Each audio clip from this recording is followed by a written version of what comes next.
Anyone who has ever met me knows I have a huge respect for our military. A couple of years ago, I was given a flag that was flown over Afghanistan in my honor, and I made a really unique flag case for it.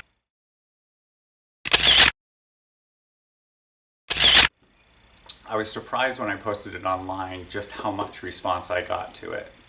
A lot of people talked about how they had these flags at home and they were just in a triangle case and they wished they had the talent to build something a little more unique.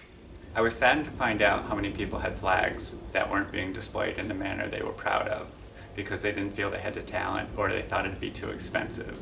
So recently, when I was blessed to receive this flag from the Pentagon, I decided to build another case.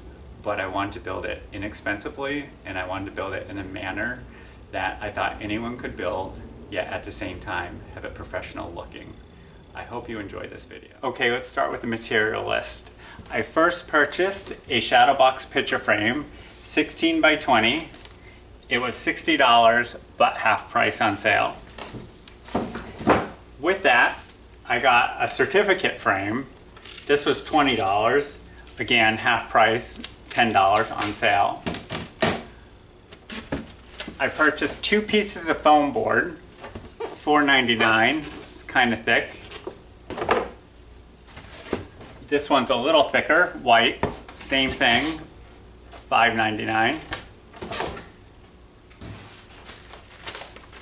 And poly foam, $11.99. It's 2 1-inch pieces.